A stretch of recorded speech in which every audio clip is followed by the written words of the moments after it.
Good morning, good evening, good afternoon, everyone. I would first like to thank the Canadian Council for Southeast Asian Studies for having me as a keynote speaker today, and especially Isabel too for your wonderful introduction. It is such a privilege and honor to be invited here at an academic conference for scholars, researchers, who do exciting and innovative interdisciplinary research on Southeast Asia region.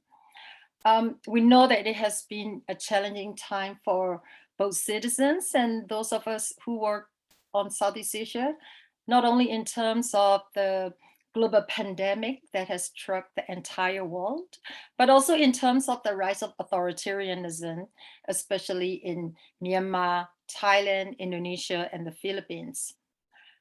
This ongoing crisis in Myanmar has presented, especially in Myanmar, has presented us ethical and practical challenges faced by academic scholars and graduate students, as well as local researchers inside the country who are doing research in difficult environments and reignite the old debate regarding appropriate role scholars should play in authoritarian, polarized, and conflict environments. I'm not going to engage in this debate today. And I know that we're all doing what we can within our capacity based on our understanding of the root causes to help improve the situations. Today, I would like to share with you some insights from a new research method that I have adopted following the military coup, and as well as some key findings from the research. Prior to the coup, I was working on the issue on internal migration. I was mainly interested in how populations movement within the country has changed and transformed the nature and intensity of intercommunal relationships between the host and the migrant communities. Since 1990, Myanmar has witnessed large-scale population movement from rural to urban areas, from resource poor to resource rich areas. And many ethnic areas have received an influx of populations, especially from lowland, mainland region, predominantly make up of Burma majority ethnic group. I was mainly interested in why some regions have experienced relatively more peaceful coexistence between host communities and migrant communities than others. And I work with a couple of local researchers and travel to different areas within the country to interview people and observe social economic interactions within communities that have had high proportion of migrant populations. So the green areas, these are the areas that I have worked on before the coup. However, the military coup in February has changed everything. First, the coup has reversed the population movement.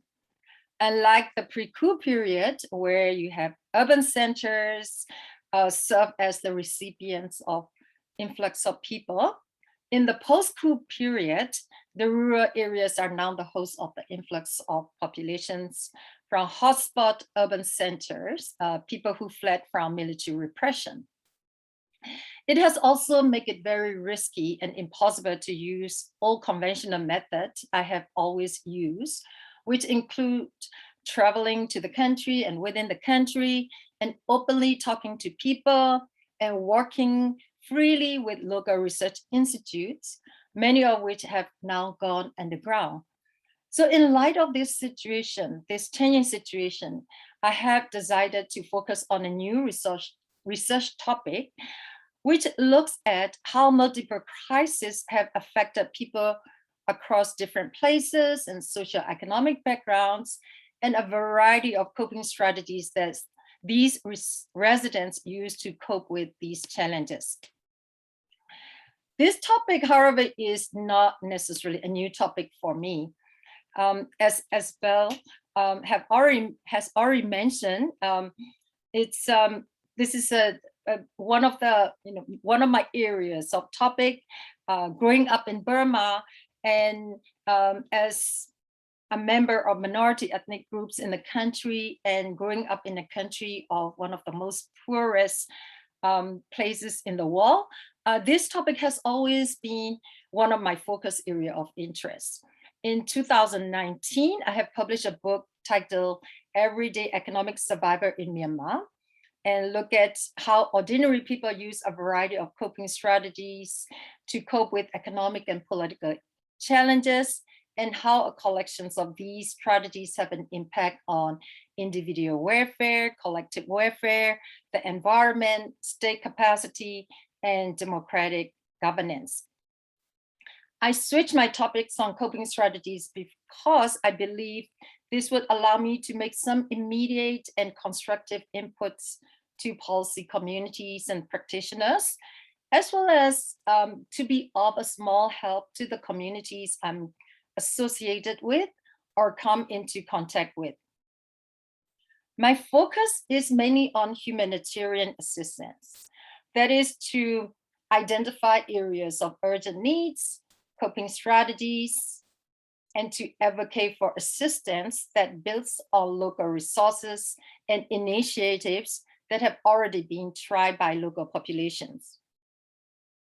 I started my research in June with 2 other co-researchers and have recently received funding from the Livelihood Food Security Funds, which is known as LIFT Myanmar, to expand this research project. I call this new research design monthly observational reports by local community researchers. Here we rely on individual community researchers across different parts of the country to provide monthly written reports of the situations in their communities. In addition, I also continue to use conventional research methods, which include interviews and analysis of secondary sources. So today, I'd like to share with you some of the insights and lessons my colleagues and I have learned from this new research method and topic. And I hope that this lecture generates a healthy dialogue among us to reflect and reassess appropriate roles we should play as scholars in a difficult environment. So let me give you a little bit background of Myanmar's current situations. Since the early 2020, Myanmar has been hit by multiple crises. The economy was already affected by the first 2 waves of COVID and got worse after the military coup in February 2021, which was staged due to alleged vote fraud by the NLD, which won overwhelming victory in 2020 elections. The military's brutal repression against an armed protester has propelled people to resort to arms against the military and has intensified and expanded sites of armed conflicts across the country.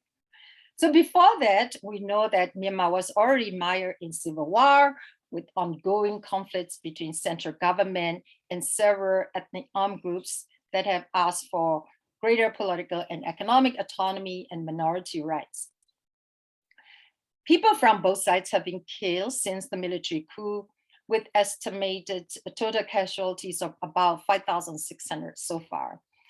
According to AAPP, Assistant Association for Political Prisoners, about almost 1,200 people have been killed by the military, and the military also suffered heavy loss, with a total of 1,562 killed in September alone. Military also claimed that almost 1,000 military informants and people alleged to be collaborators of military have been killed. Armed clashes across the country also produce additional almost 800,000 refugees and internally displaced people in Myanmar. There were already almost 1 million refugees and internally displaced people prior to the coup.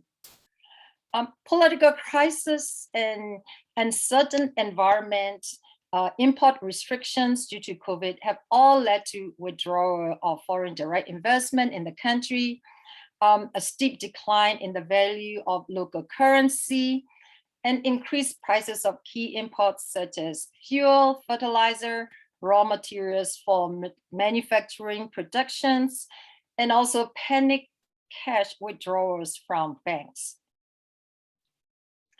International Labour Organizations reported that almost 1.2 million job losses in the second quarter.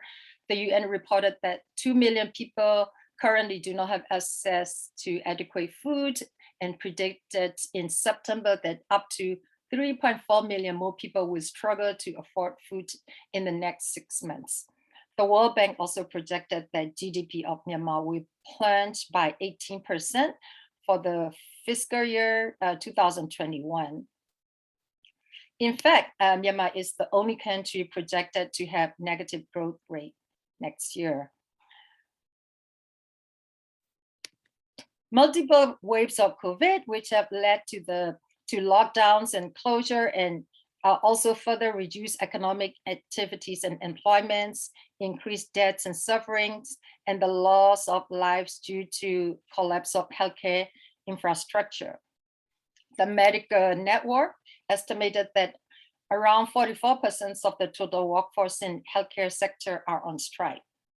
And here in this chart, you can see Myanmar in comparison with other Southeast Asian countries. And you can see here that Myanmar has the lowest COVID vaccination rate in Southeast Asia.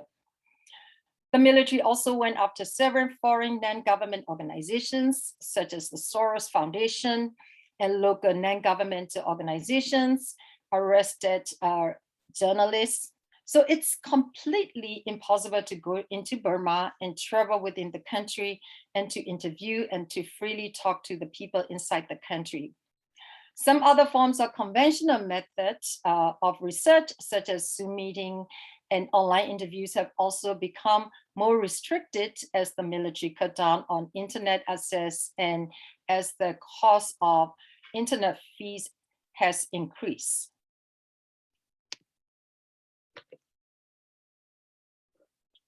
So what is MOR?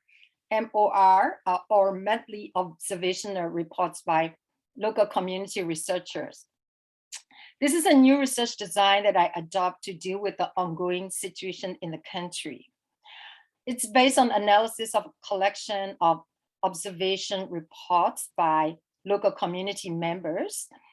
It is a hybrid form of, I would say, textbook case, community research, action research, and participating observation.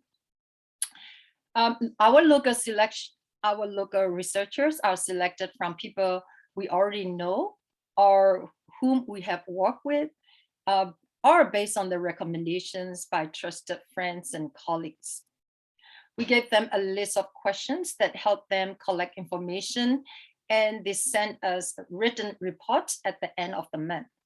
These questions mainly focus on how crises affect their communities and how they respond to these crises.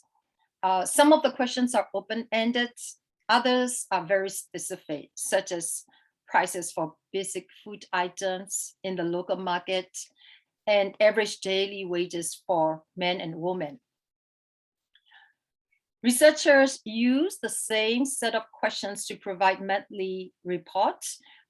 And after the first month, they got familiar with the research questions, and they would type up their responses and save them in password-protected documents and send to me. I would then review these individual reports and follow up with some clarifications questions for individual researchers. We also hold a monthly meeting where I offer my analysis of combined reports from across different places. And during the meeting, sometimes we focus on a couple of unexpected findings or challenges and issues that came up during the course of data collection. So there are a number of mechanisms that we use to try to protect the safety and well-being of our researchers. First, I emphasize that safety should be their priority, and that no question is important enough to worth risking their lives. Because we assume that they know their local situations, we also encourage them to use their own individual discretion to determine the level of risk involved in collecting information. If there are information that they think they could not get it, that's perfectly fine. The key purpose here is to map out a general descriptions of individual places. In our report, we also mention places not in terms of the names of specific township that researchers reside, but broadly in terms of regions and states to add another layer of protection to our researchers. To protect the safety of community members of the researchers, findings are described in terms of general characteristics of the situations of specific community resided by researchers. Researchers talk about community members in terms of their occupations, in terms of their socioeconomic classes, in terms of their gender, and not in terms of individuals. We also hold monthly meetings to talk about challenges faced by individual researchers and allow them to make inputs and provide feedback, and to revise practices that could potentially pose a threat to their safety or improve some standard measures that can be applied across different places. We also adopt some flexible approaches to adapt to the evolving situations. For instance, in the month of July, most of our researchers were infected with COVID, and we asked them to focus on the topic of COVID and how they and their community members struggle to cope with COVID. There were a few researchers who were not able to send us their report, so we just asked them to combine 2 months worth of report and have them send a month later after they recover from the illness. So let me talk about the advantages, strengths of this research design. This research design gives us some in-depth understandings and unique characteristics of individual local situations. So when we zoom into individual neighborhood, we have a better idea of how local community members interact with each other, how they manage to cope with COVID without having any medicine or oxygen tank, the nature of relationships between local healthcare workers or local administrators with community members.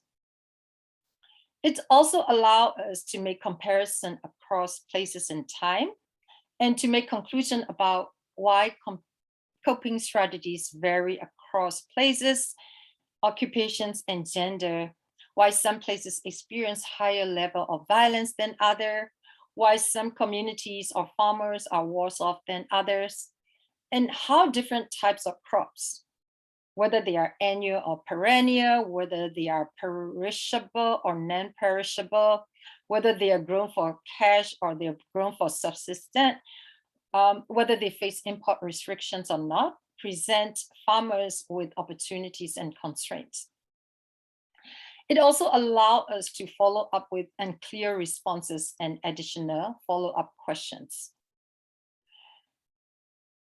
The fact that researchers submit their written responses and in Burmese also reduce potential misunderstanding between author and respondents/researchers because everything was now typed up and saved. So we can always go back to the document and check the information, and we can always follow up with individual researchers. It also gives us a more accurate understanding and descriptions of the situations because researchers are asked to focus only on their community and neighbor, where they are currently living and residing. So as members of community, they're able to incorporate information that are based on their daily interactions, which also eliminates the need to travel to other communities and reduce risk associated with it. Each of them also added their own analysis and interpretations of the situations in their reports. I am going to skip some examples that I want to show and then move on to challenges associated with this research design. Aside from the concerns for safety and well-being of researchers, our research obviously has limited generalizations. As with other research based on observation, findings are based on the perceptions of local researchers, therefore are subjective and constrained by his or her socioeconomic background, perspectives, and gender. By the way, a majority of our researchers are women who are extremely observant, perceptive, engaged, and active members of the community. Our findings are only based on 24 townships, so they cannot be generalized across the country or even across the region. For instance, in the area that we choose in Sagaing region are relatively peaceful compared to several parts of Sagaing in their neighborhood that are experiencing high level of violence and armed conflicts.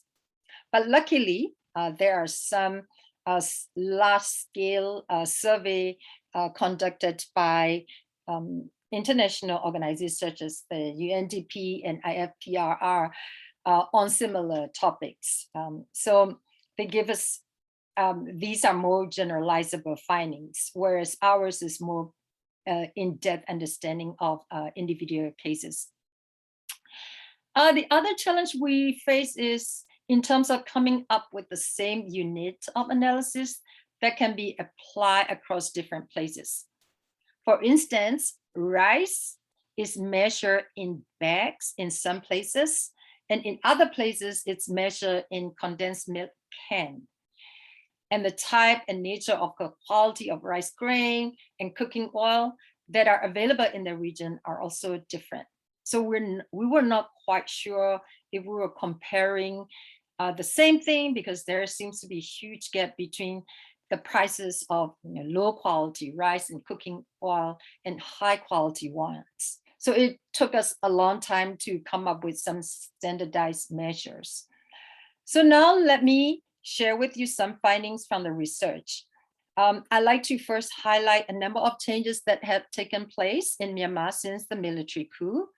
And I would assume that most of you already know about that. And then I want to zoom in. I want to talk about some unexpected and expected findings from the research, at least from my perspectives. So in terms of changes, Myanmar is now arguably facing the worst humanitarian crisis, probably since the end of World War II, or at least since I was born, as far as I remember, due to multiple waves of COVID-19 and violence unleashed by a military coup. However, unlike the previous exiled NLD government in the 1990s and 2000s, whose activities were confined mainly to seeking support from outsiders and pressuring foreign governments to toughen their stance on the military, the current opposition government, known as the National Unity Government, has been able to carry out a wide range of government-like functions due to the support it received from anti-military movement inside and outside Myanmar. They range from conducting foreign relations, either in terms of advocacy to recognize the NUG, to retain NLD appointed diplomatic representatives and to impose sanctions on the military, negotiation with foreign governments and international organizations for the receipt of COVID vaccine, issuing policies on military campaign against the military-led state administration, generating revenues through online lottery and raffle tickets, to conducting large-scale surveys and offering online medical consultations and online education. Another significant changes that has taken place during following the military coup, as I have already mentioned, is the directions and nature of population movement. The coup has reversed the directions of population movement by generating influx of populations from turmoil urban centers into rural areas and a surplus of labor in rural area. Generally speaking, rural areas tend to fare better than urban areas, which serve as sites of strong resistance against the military. Rural areas have also received a growing number of people, predominantly former residents, who lost their jobs in factories, construction, service sectors in the cities. And they have been absorbed by their families. They found irregular and temporary jobs in agricultural sectors during harvesting and planting agricultural seasons. In addition, most rural residents have small-scale backyard garden and livestock raising, which have alleviated some acute food crisis. Another interesting aspect of transformation that has taken place following the military coup is that the role of non-government organizations. The military repression forced many INGOs and NGOs to leave the country, to reduce their staff and activities, and for civil society organizations to go underground. These community-based organizations became vibrant over the past 10 years during the opening periods of political reforms. But then they were suppressed following the military coup. However, we have seen that many community-led efforts have re-emerged and grown since August in response to state failure to deal with these with the third wave of COVID. So what are the things that are not surprising, at least from my perspective here? Some coping strategies that we have found from our current research are very common form of strategies that have already been presented in great length in my, that I have already presented in great length in my book in 2019. So for instance, many households cut expenses, rely on family labor, seek help from families and community religious organizations. They sell their assets, they borrow money, they migrate to a more stable area, they find jobs to expand their income. To deal with increased expenses of agricultural inputs, farmers apply less fertilizer, rely on family labor, engage in labor exchange to deal with increased prices of inputs and cash shortages. Selling food and snacks, both in person and online, in fact, is a very common form of attempt to generate income. We have seen doctors who are on strike who try to generate additional income by selling sticky pork rice, or teachers who sell bubble tea or some Burmese desserts. So this form of coping strategies saturate the market, which already crowded, and reduce earnings by individuals. Another findings that doesn't really surprise me is increase in corruption, increase in exploitations of abuse and labor, fraud charges, especially when it comes to bank transfer, because now everything is done in black market, in parallel market, increase in theft, burglary of homes and shops, and increase in all sorts of gamblings, expansion of drug industry, and extraction of natural resources such as timber and gold due to states' inability to monitor and enforce them.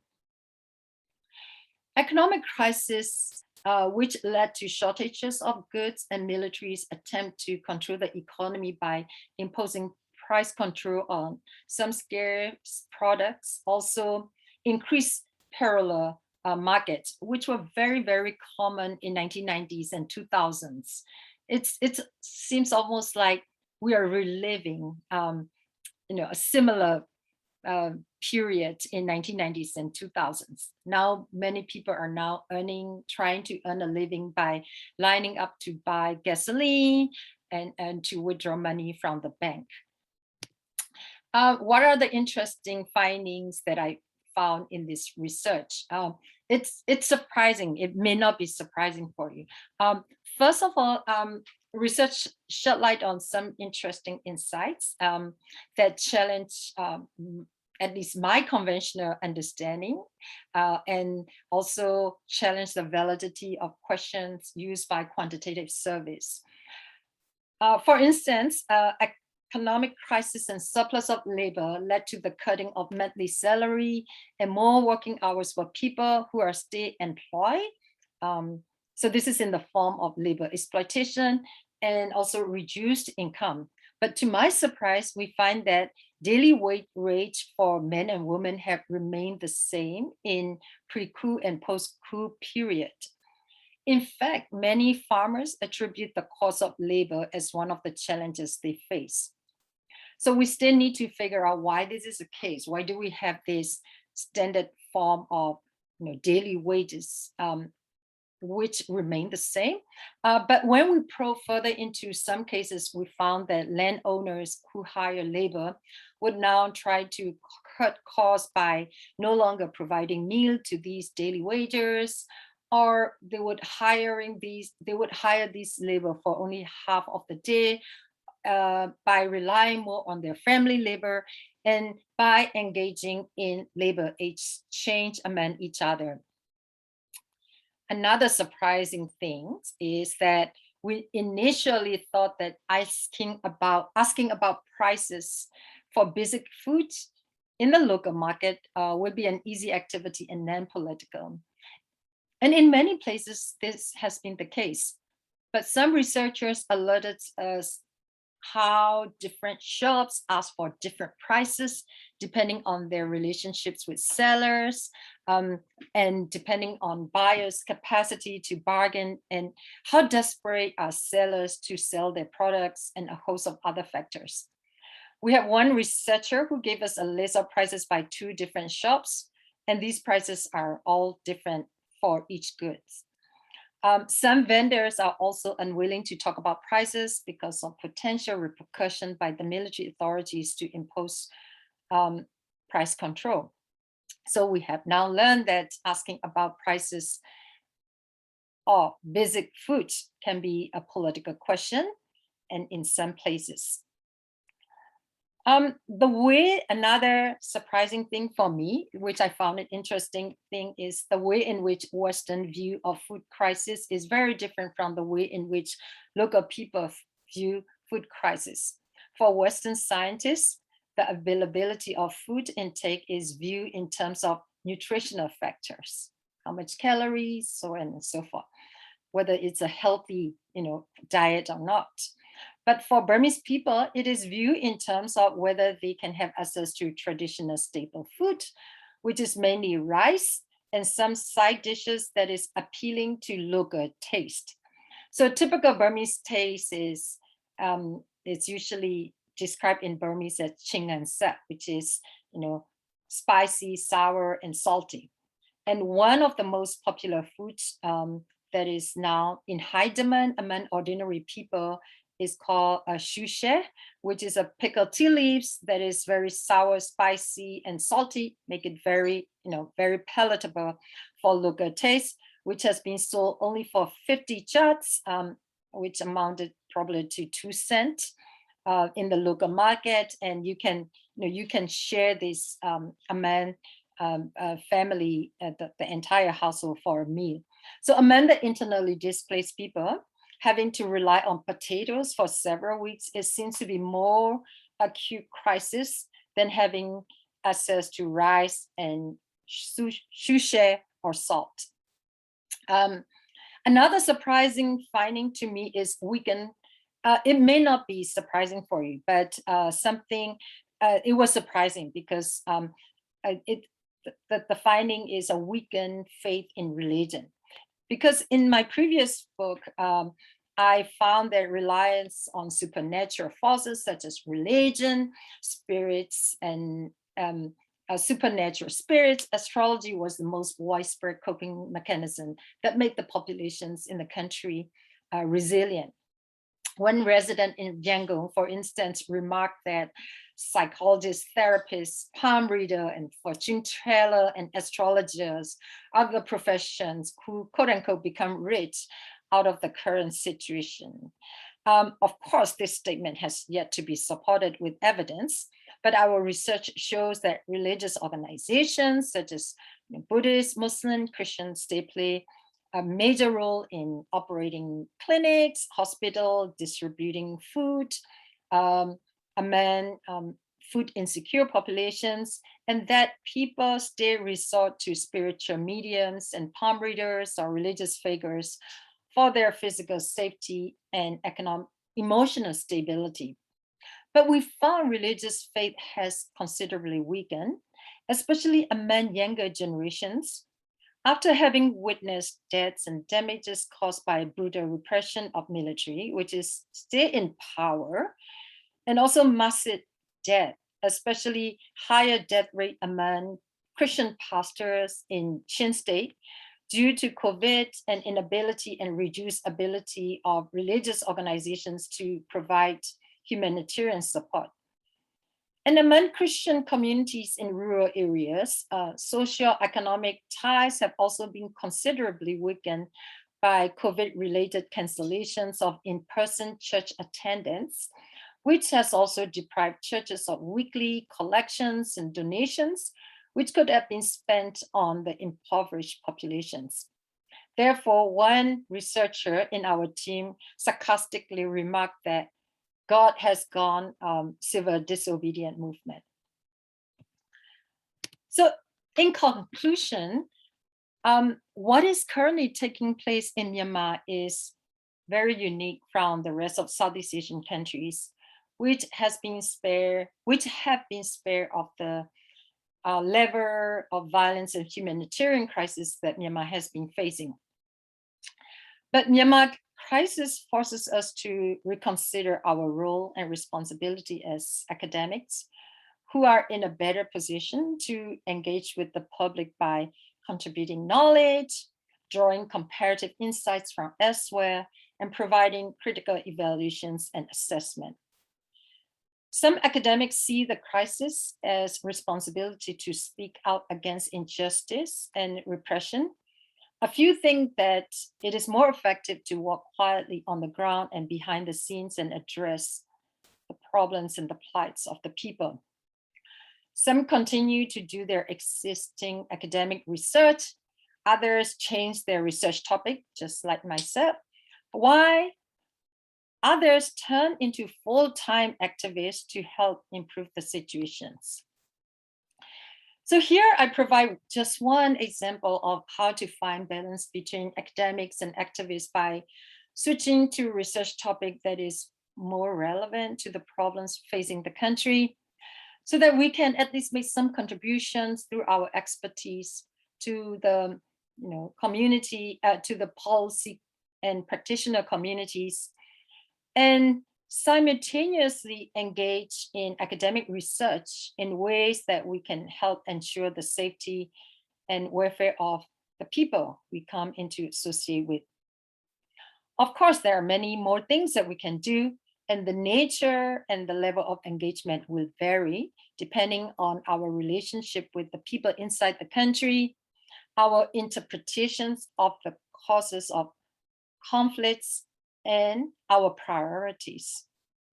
Because scholars disagree on standard best practices on research in difficult environment, I believe that the least we could do is to force ourselves to continuously reassess and reevaluate how the consequences of our actions and reactions affect the people and the community, and adapt and adopt ourselves so that we can either make positive contributions to the conflict-affected society or at least do no harm to the people who come to associate with us.